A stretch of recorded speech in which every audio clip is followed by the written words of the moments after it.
Hello and welcome to This Week at the Movies. I'm Matt. And I'm Eric. And we know it's Saturday, but we were just so excited to talk about a double dip of crime stories. We are going to be looking at True Detective Night Country, which wrapped up a 6-episode run last Sunday.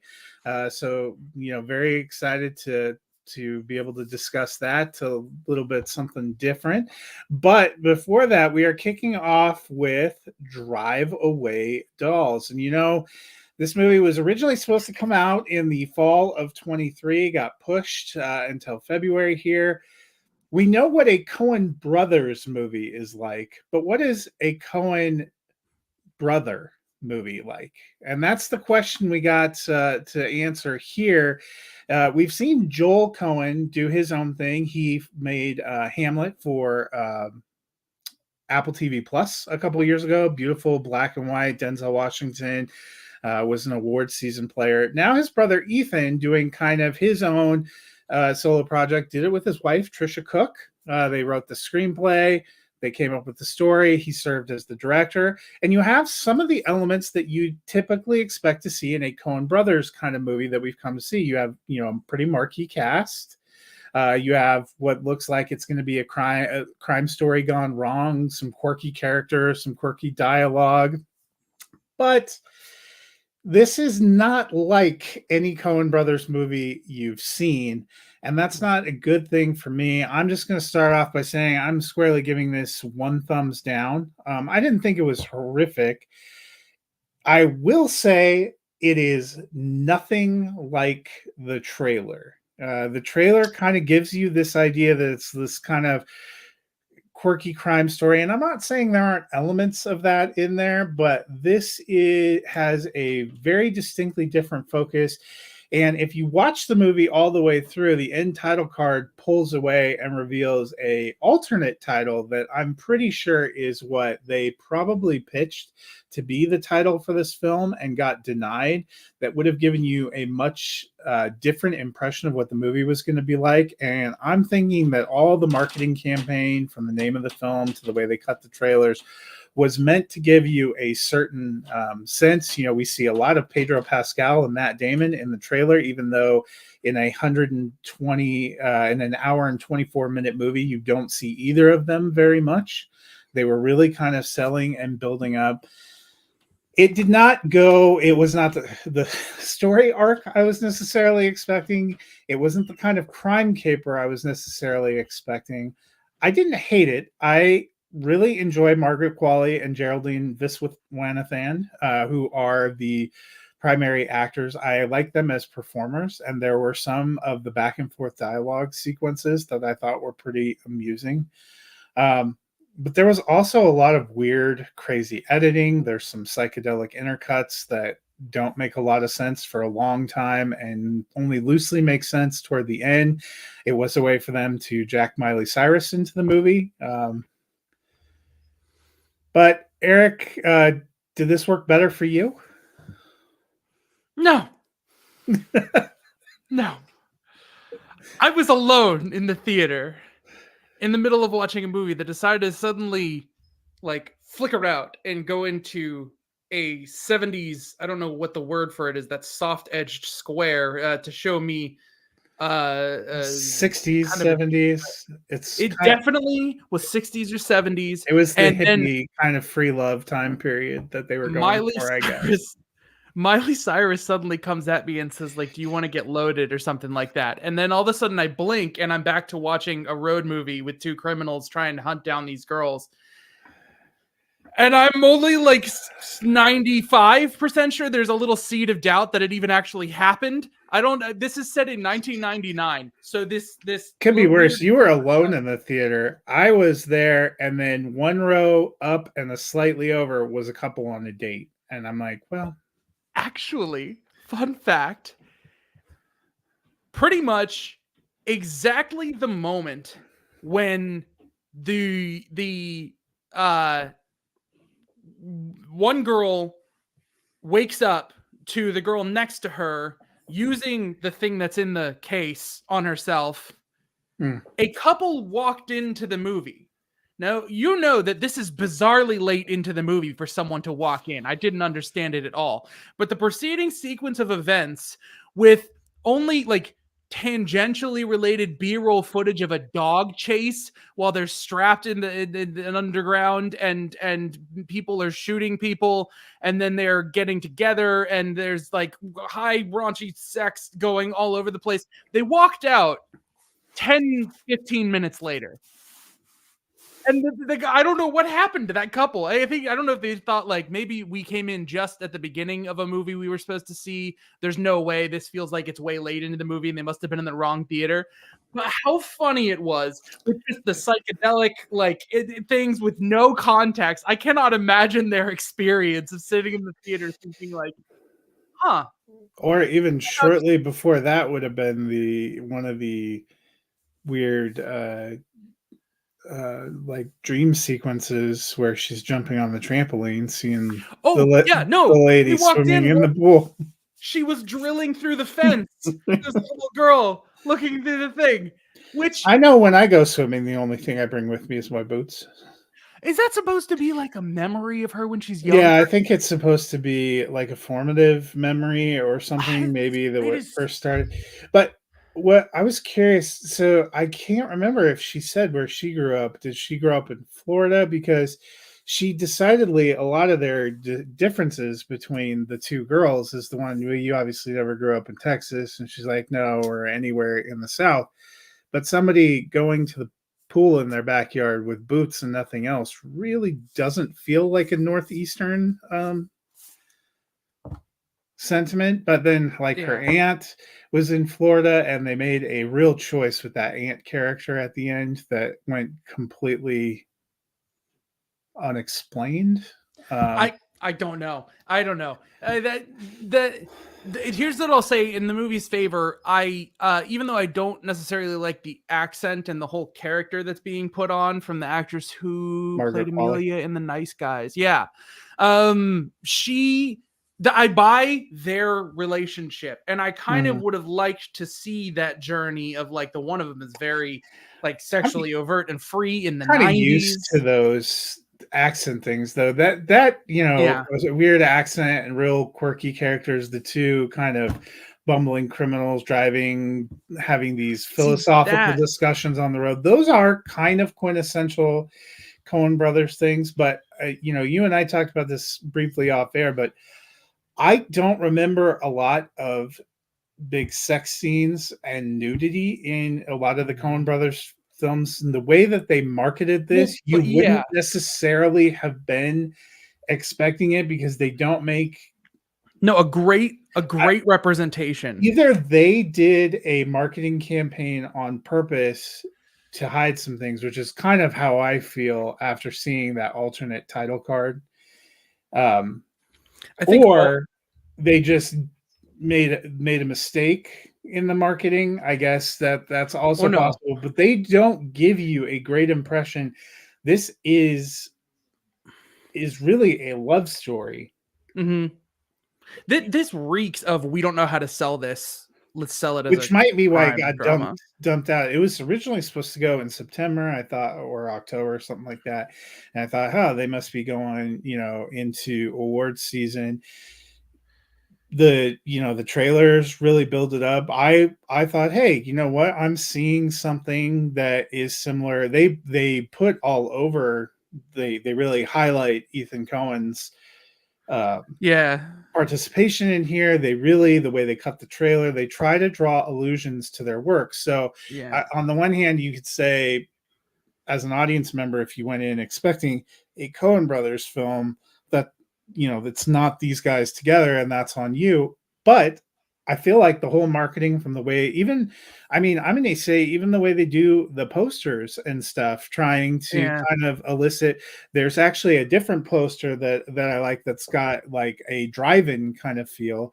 The whole way they did the marketing campaign, I thought they really wanted to play into the audience expectation for a certain kind of story, and there are elements of that here, but they are trying to do something different, and I think they were trying to go for something over the top, possibly a little satirical, possibly trying to make a little bit of a political statement, it seemed like at times, about a certain party and a certain group of people in the South. But like commenting as if it But was the it didn't, 90s. I don't. well, it doesn't come through. That's my other thing. Nothing totally comes through. I will say, in an era where we've had exceedingly long run times for a lot of things, it was sort of refreshing to have an hour and An 20 hour minute 20. movie that you could just dive in, get going, dive out. I liked the cast. I liked the potential of what they were Yeah. trying to set up. They're just not everything came together. There were some weird editing and structural choices that never, to me, pay off or make sense. There You was could have had the one reveal of shot. what's in the suitcase without having those intercuts, and they start those intercuts way up in the beginning. I thought that was going to pertain to the girls, not realizing it was even going to pertain to a character we hadn't even heard really referenced outside of a billboard by the time Mhm. they put it in there. It just, there are a lot of elements here that could have been good, and there are some pieces and some things that worked for me. I didn't hate it. I can't recommend it in good conscience either, because it's also way different than, if you watch that trailer and you're like, oh, I'm gonna go see something like what I've been watching in the anthology series, or what I've seen in Raising Arizona, or what I've seen in something like Fargo. It's not that. If you're looking for Raising Arizona, you're gonna get. I'm gonna try and put a big name star where normally they would get this like indie character actor and they'd be like do like a really good job casting. Any movie where someone stabs Pedro Pascal in the neck with a corkscrew and he actually starts to try to unscrew it should be amazing, but it wasn't. Well, And even there just was. Pedro Pascal, Matt Damon, Coleman Domingo, who's a current Mhm, Oscar nominee, mhm, who's great. Bill Camp, in a minor role, and like I said, I like Margaret Qualley. I like Geraldine Viswanathan, mhm. in a lot of the things I've seen her in. Beanie Feldman's been in a lot of good things. Joey Slotnick, who is one of the thieves on the road, the more verbose one, who's always trying to make friends with people. One of the funniest scenes, I thought, is when the girls' soccer team leads them astray and they walk into that club. I Yes, mean, whoever that man is. yeah, that was pretty hilarious, but it just doesn't totally work. You know what? When they're on the way, that scene right there where they're driving to that location, it cuts to the establishing shot is the only shot in the entire movie that has letterboxed. It has black bars. The rest of the movie, no. And I wonder if there was a different cut of some of this too. That I have a question. It would be interesting to see, for me to see a kind of open and honest interview with Ethan Coen and Trisha Cook, because once you get to the end, and I'm just going to say it, if you haven't seen, you get the title card "Drive Away Dolls," and it quickly rips away to a title card that says "Drive Away Dykes," and I'm 100%. I'm like almost 100% sure, based on how you saw it, that that's what they wanted to title Mm-hmm. their movie, which then leads you, when you start thinking about the marketing campaign versus what you actually, what is, I would say, a bulk of the narrative, they kind of hide a little bit or mislead a little bit. And I just wonder if there was some back and forth and some disagreement about how to make the movie, how to market the movie, how to do a whole bunch of other things. It also made sense when they had Henry James as a part of their title card, because the author Henry James, gets Oh referenced yeah. quite a bit by not only Geraldine's character, but Coleman Domingo's reading one of the books. That comes up. Were there going to be more tie-ins to that? A few questions. Maybe if I read Henry James, then the psychedelic inserts would make more sense. I don't know. It's a one thumb down. I don't. Yeah, I mean, there's potential. It just doesn't. It doesn't quite hit for me. Speaking of potential, and we will debate whether or not it hit for you. HBO, another thing that was supposed to be the end of 2023. And after we went through all of Night Country and saw that the kind of concluding episodes were Christmas Eve and New Year's Eve, I do wonder if the December timing might have been better. It got pushed. This is the fourth installment of the True Detective franchise. First, that didn't have Nick Pizzolatto as a writer director. This one went to Issa Lopez. Did very well for HBO. They actually this week have greenlit a fifth installment of True Detective with Issa Lopez writing and directing that will be forthcoming. So, commercially and for HBO, this was a success. We will get a fifth installment. Kind of, if you're not familiar with the True Detective franchise, kicked off, I think you said it's exactly 10 years ago, right? It was 2014. The first installment was Woody Harrelson, Matthew McConaughey. It's always a couple of detectives usually, or at least one primary detective. They're all anthology series, different settings for locations, crimes, things like that. We had a second season that had Colin Farrell and Rachel McAdams and Taylor Kitsch that had decidedly mixed reviews. Then there was a third season from Nick Pizzolatto with Mahershala Ali that was kind of set in the South that did a little bit better, but it has been a long time. I pretty well thought True Detective was over until they started saying they were going to make Night Country. You get Jodie Foster in a detective thing. That's a pretty big deal. Another current Oscar nominee doing a detective thing that's out right now. This one was set in Ennis, Alaska. It begins on the last day of daylight that they're going to get for quite some time. That's why it's called Night Country. They're in a part of Alaska where for days on end, the sun isn't going to rise. Although I have to be honest, there were a few times in some of the later episodes where it felt a little light to me when they were driving around and stuff. I was like, And then they'd flash. It's like 14th day of night. I'm like, So do you have like twilight periods during your day and night? But we'll set that aside. It begins with a very The Thing-like setup almost, where a group of researchers who are drilling into ice cores looking for hidden depths suddenly disappear out on the ice. They're later found naked, frozen in terror, and brought up, and that kicks off an investigation. They also find a tongue in the research facility that belongs to a Native woman who was found murdered years earlier. And so it kind of brings these two detectives together, trying to essentially theoretically solve both cases. 6-episode limited series kicked off January 14th, as I mentioned, wrapped up on President's Day weekend. It had a lot of potential, I thought, in the early going. I was pretty excited about the pilot. It almost looked warmer in Ennis, Alaska than it was here in Colorado Springs the day that it aired, because that was the day we were like -8 outside. We were in our own frozen tundra. I think it kicked off on Martin Luther King weekend. So apparently it wanted to go one holiday weekend to another. I thought there was a lot of potential. I was kind of interested in some of the elements. You have a good supporting cast. John Hawkes was in this. Christopher Eccleston pops up a little bit. There are some questions. Then you get to kind of the big ultimate reveal. And I know, Eric, for you, when you realized that it was actually going to be the finale last week, you were not prepared. You didn't think they were ready to earn a finale. The finale, probably the longest episode, 1 hour and 15 minutes. How did that one hit you? That was one of the best episodes of television I've seen all year. It was just completely unearned by the episodes that preceded it. I do not understand.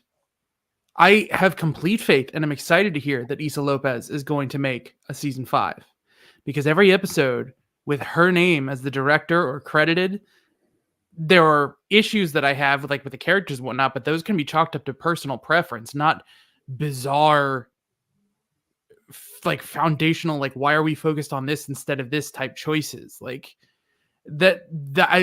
will just say, you mentioned how the first episode, there's a little bit of inspiration of John Carpenter's The Thing, and there's like a tease of that. And you mostly never see that again. But here comes Issa Lopez, writer and director of the last episode, and you have the poster of The Thing embodied in Navarro wearing a headlight that is flashing out from a coat, and I'm just like, huh. And then the entire thing is just like a completely separate tone from the rest of the series of them being, paranoid and locked in. And I wish this was 8 episodes long and we got to see over like 3 episodes them frozen into this place and having to confront what is supernatural and what is not. I said I was going to ask you, Matt, what were they pointing at? What were they all pointing at? The people who were all over Navarro every time when they were in Wheeler's room and whatnot, they're all like, and they're all pointing. What were they pointing at? Were they just being spooky? I don't know. Nobody knows. I mean, the implication is people started seeing some ghost visages. That was certainly the character played by Callie Reese, which is Navarro. Like, started seeing that. I mean, I have plenty of questions. You're saying you think it would have been better longer. I almost would go the other way. I'm not sure they had enough story to justify 6 episodes. I almost wonder if it would have been better if it was 4 or if it was a film, because I think there were a lot of things. Having more time allowed them to throw in things that I'm not sure they ever intended. So one of the episodes is about the discovery of this creepy AF trailer. Which... what happened? never really ends up mattering that much.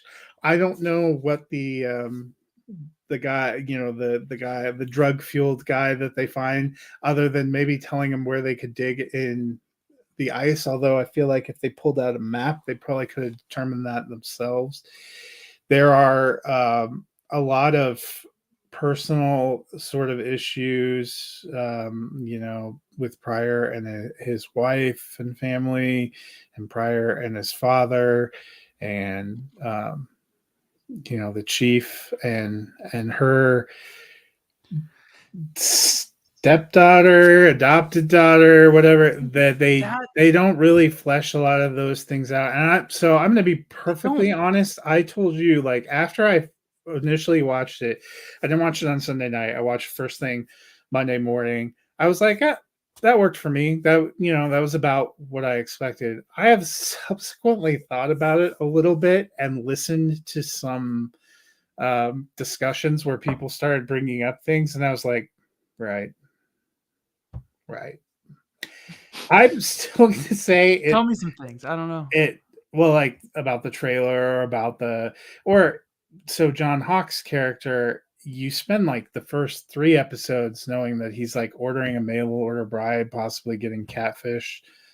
Not a lot comes of that in terms of how it relates, or the essentially the Night Country version of the Log Lady, who is the one that followed her ghost lover out to find the bodies, and then in the last episode helps Pryor dispose of some evidence. But we don't really know a lot about her or what her role is. I was never totally clear what Christopher Eccleston's actual role in the police structure of Alaska is.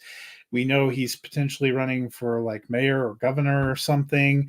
He also has some culpability in one of these crimes, but it's not totally clear. So I guess there's 2 ways to go. You're right, in the sense that maybe this, as a 6 episode series, it works okay, but either make it 8 or 10 and actually follow through on any of these things that you're doing, or you cut make off it some of the shorter needless plot and threads. you drop some things. Like, would it have worked just as well if all we knew about Jodie Foster's character is that her husband and son had been killed in an accident, and that we didn't have this back and forth with is it her daughter, is it her stepdaughter, what is their relationship, why are they And they were trying to make some commentary about injustice among uh, natives, which is laudable in a lot of ways. And,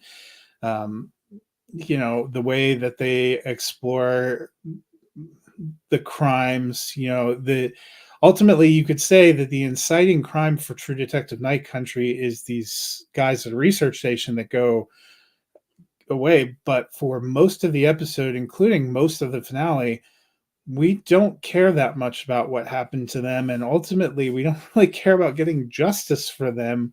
We're mostly interested in a Native woman who was murdered brutally and dropped out that no one seems to have cared about. And that's totally fine. I've seen crime dramas built around that. I mean, one of my favorite movies of all time is Wind River, which is essentially about the scourge of mines and developers and things like that coming into native communities and abusing or taking advantage of the people and leaving a trail of bodies that nobody can make themselves care about.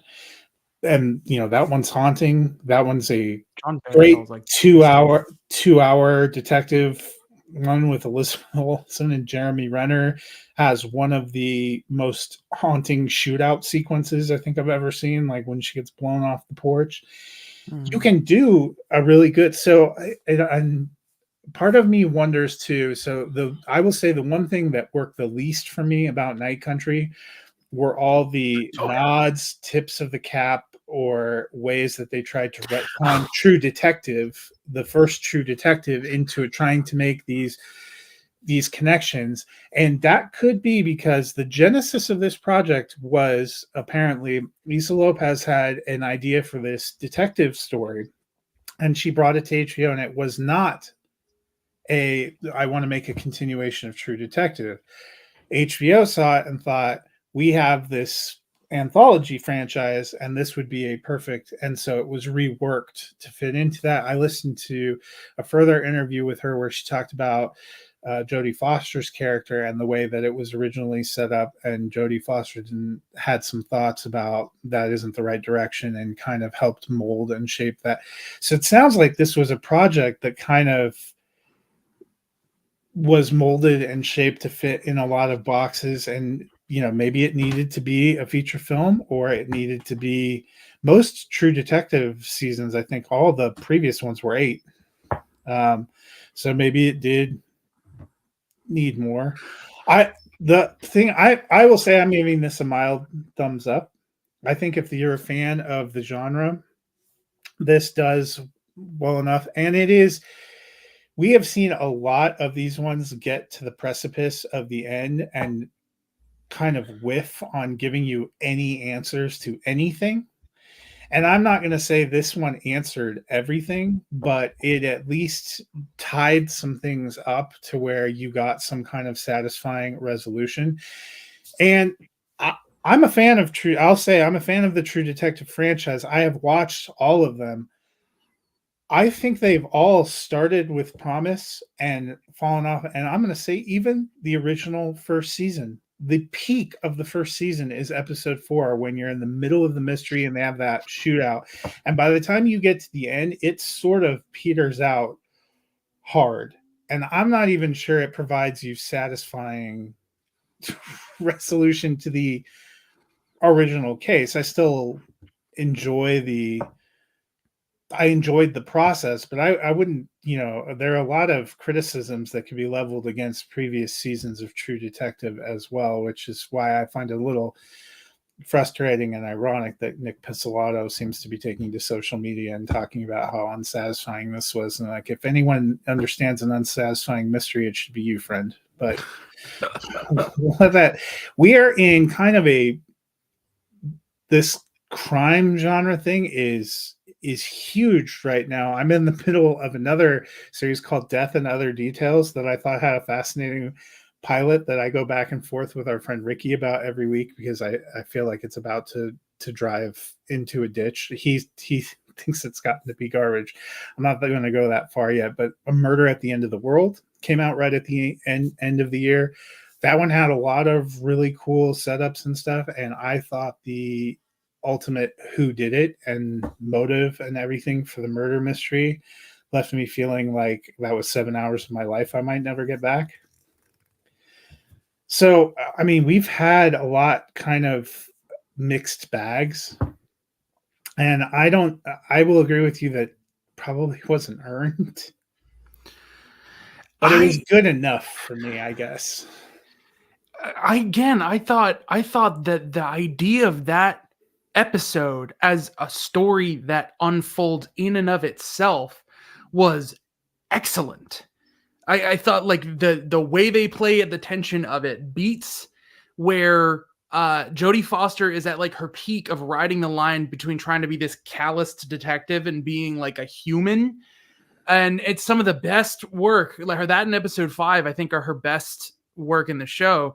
And Navarro, who's a character that I'm so invested in because it's amazing, this idea of like a character who can at the end of episode 4 be basically in a trance due to grief and possible supernatural issues and then be just seemingly fine at the beginning of the next episode. They don't address it, they don't talk about it.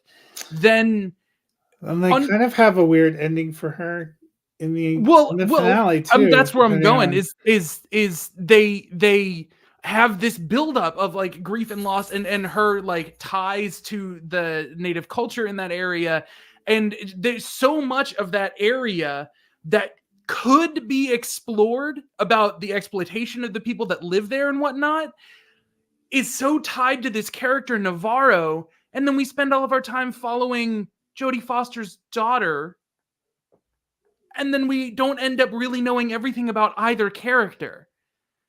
And Jonathan Hawks specifically, I think he sums up everything I have an issue with, which is, you're right, we spend 3 episodes focusing on how he's sort of the butt of a joke and he's sort of an abuser and he's sort of these other things and we kind of know about him. And this woman who is supposed to come see him doesn't show up and everyone's like, of course, and whatnot. But it seems like there's almost nothing going on with him except for a tease that he's with bad guys until episode 5, where you find out he isn't on the original mystery. He was the one that moved the body. He is core to everything. He really loves his son. He once saved his son by breaking him out of the ice. Like you get his whole thing in this one jumble. He sings a song that, I'm not even kidding, should have been the title song of the show. It's gorgeous. He's so complex. And they just like, it's like they scrapped that all out of the other episodes and shoved it into this one.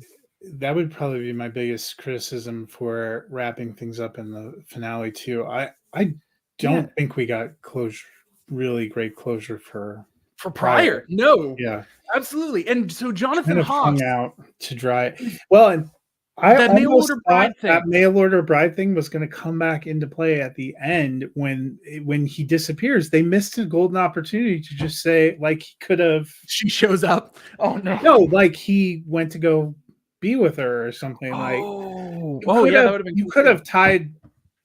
Well, here's the thing. I think on paper it was supposed to play a part, in the sense that they clearly had this narrative that got all shoved into episode 5, where his character is supposed to be like, I'm not going to cross a line. I'm not going to kill for you. Back in the scene that I call the Star Wars scene, because it's like the secret we're in with the villains for some reason, listening to them talk. Don't know why. And, they give him instructions on how he's supposed to kill this guy. And I almost get the sense that I have a hint that maybe this guy was supposed to be like under the thumb of these people, but not willing to cross certain lines. And when his mail order bride doesn't show up, there's no love in his life. His son's not with him and he's got nothing left to live for. And so he commits to doing these other things. Well, it seems like he did the original thing for money, and also that he was supposed to be made chief of police, and now they're holding that chief of police carrot. But that was the other thing. It was really hard to it doesn't really seem like he's necessarily under Jodie Foster's authority at any point in time during the show. And also, it doesn't seem like she has a whole lot of authority as the chief of police either. Right. Christopher Eccleston's character, I thought they said he was a captain. He's something. He's the one that Chief outranks captain in something, because also John Hawk's character was a captain.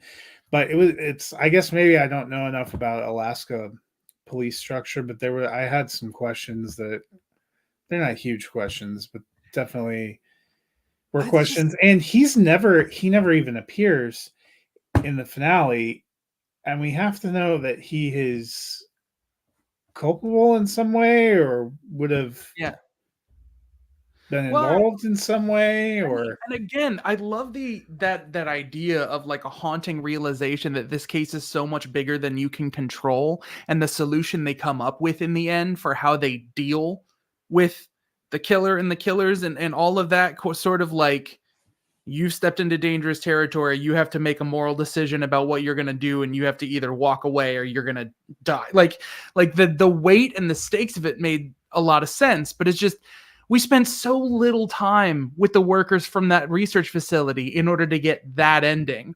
And we spent so little time with Jonathan Hawks in order to get, you know what? There was somebody I heard that said something that made me chuckle at the time, but feels a little bit true, that the actual true detective in the Night Country story were the cleaning people at the Salal station who managed to figure it out. They're not wrong. Jonathan Hawks, right before, spoiler alert, he gets shot, decides to give them a cryptic clue that he moved the body. Instead of, if that's what you're going to do, instead of just saying, hey, you're about to shoot me, this is what happened. Does that mean that he cut her tongue out? Oh, I don't think we know what happened. I think that's supposed to still be a creepy mystery. Yeah. Like, because like then he wouldn't be the one in possession of the tongue, because then why would he just leave it at unless it fell out of his pocket? And also, why are they all drawing the spiral thing if that's really just the creature? Yeah, if it's just supposed to be the ice. I'm like, I guess talk about taking your work home with you, dude. Well, I don't know, because that's the spiral thing is supposed to be tied to some deity from season 1, and that's why it has a symbolism down in Louisiana, and here we are in Alaska, and people are like, no, that had a very practical purpose. Don't know how that got down there. Like, okay, yeah. They had so much meat to chew on, and they chose to just pick at the bone for like 6 episodes and then just be done. And it's so bizarre. I really want to see what it's like if Issa Lopez gets more creative control with season 5. Yeah. It's so weird. So where do you ultimately land? I'm really frustrated when something has like a lot of good in it. It doesn't do a lot with it. I am going to give it 1 thumb up. I do think a person would sit through these episodes, and even if you're like scratching your head or even screaming at the screen sometimes, you would enjoy your time with it. So I can't say it's like bad, especially what a monumental project it is to pull together basically a 6-hour movie and have it tied in and all that kind of stuff. So I am kind of excited again that we're going to get another installment. Curious to see, where it goes. We've had a couple of long-running, anthology series that gave us new installments lately. Got the 5th season of Fargo too. That came out. That one I actually thought was more satisfying beginning to end, but there again had 10 episodes to flesh their stuff out. I liked it. I liked it for what it was, well enough. But I will mention I'm not one of those people that thinks the original was a flawless masterpiece. I don't think it's a flawless masterpiece, but I do think it's definitely, I think, unless there's a standalone season of Breaking Bad that I'm not thinking of, or there's some other shows that I would say this with, but just like as far as in television, a standalone story in 1 season, I think it is the best that that I've seen. And that is just, I think it's really entertaining how you can get into such bizarre characters and have them feel human and grounded. And then the one that initially feels like the robotic, like oddball, turns out to be the more tame and empathetic one, whereas the other one turns out to be this like raging monster. And there are so many interesting thoughts about how those characters make each other grow and getting to look at them over 3 different periods of time and watch them try and play these people at different times in their lives is just so interesting. I've watched it all the way through like a few times in my life, and every single time I'm usually caught off guard by how you start in episode 1 watching Matthew McConaughey in 2012 and Matthew McConaughey in 95. And it's just sort of like how much of him in the present day is like a persona, or what is going on, or how did he become that?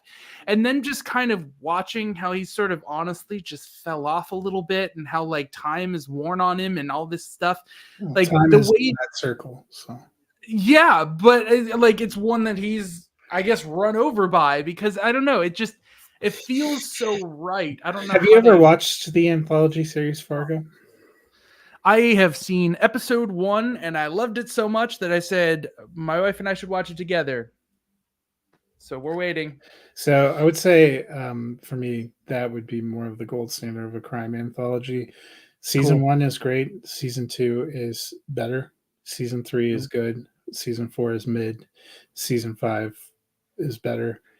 I would say 4 seasons of Fargo are better than any season of True Detective I've seen. Wow. Cool.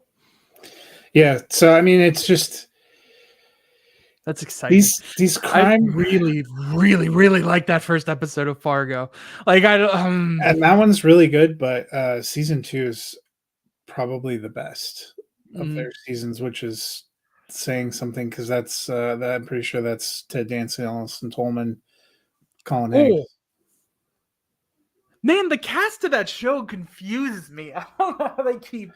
Well, this last season, season 5 was Jennifer Jason Leigh, Juno Temple, John Hamm. Which one was Chris Rock? Chris Rock was season 4. It's not terrible, but it didn't quite hit. Yeah, didn't quite jump hit. into an awesome pool and then didn't quite hit. Yeah. Okay. I mean, it's fine though. Well, hopefully, you know, as we go along, we might mix in some more of these TV projects, miniseries, or anthologies because they can be, you know, a whole lot of fun. You know, maybe if you end up watching Masters of the Air, you can go touch on that because I thought that was. It is the year of Austin Butler, which prepares us for really kick off next week. Yeah, let's hope it goes better than last year. I think around this time of year I thought it was going to be the year of blanked on his name now. He was in Creed 3 and Jonathan Majors. Yeah, they never even released Magazine Dreams. That, yeah. Well, if you had seen it and understood the subject of that film in relation to the subject of his charges. Oh no! Oh no! I actually hadn't considered, but I don't know if that would be a great idea. They're like, oh, we can't release this. Oh, he gives a fantastic performance. Yeah. Anyway, very excited for what could end up being the biggest blockbuster of the year so far. We get Dune Part 2 next week. I don't know how you felt. The first one I would probably give like a mild thumbs up. I thought it was technically brilliant, but I didn't love all the stories. You know, I was not as high as some other people that I have understood that this one writes some of those ships. So I'm very excited about that. And then we will also make some of our pitches and pleas for the Oscars next week because the Oscars are 2 weeks from tomorrow. Yep. Finally bringing to a close 2023, like a good accountant, bringing it all the way to the spring before we draw to a close. Right. It feels like some of those 2023 blockbusters were a lifetime ago. It does. Yeah. So, but March going to be a huge month because we get Dune next week. We get, Kung Fu Panda 4 on March 8th. I know that's the biggest release. No, I'm just kidding. Of the month. There are actually quite a few things coming out in the middle of the month. The American Society of Magical Negroes, Arthur the King. There's a couple other things that come out in the middle of the month, and then we get Ghostbusters: Frozen River, which I'm still excited for, but slightly less excited to realize Jason Reitman wrote the script and didn't direct this one. Oh, Yes. I liked that second trailer, the one that played before Drive-Away Dolls. Yeah, it's not bad. It looks like And they then did a little more practical. Godzilla Like, X Kong, I'm still excited to interesting. see, but I have not yet seen a trailer. I guess I'll have to go look and see if there is one. There's some with like a big baby monkey. I'm going in with just that I mean, visual. somebody that goes to the theater all the time, and I've not Yeah, you seen should a see a trailer theatrical by now. trailer. Yeah. Yeah, so they're counting on word of mouth. Yeah, they're so excited. They're so confident in the quality of the movie that they know that word of mouth is the way to go. Must be. Don't spoil it. So, yeah. But that'll do it for us this week. We will see you guys next week. Hopefully, full of spice, the spice of Happy Dune times. Until then, we will see you at the movies.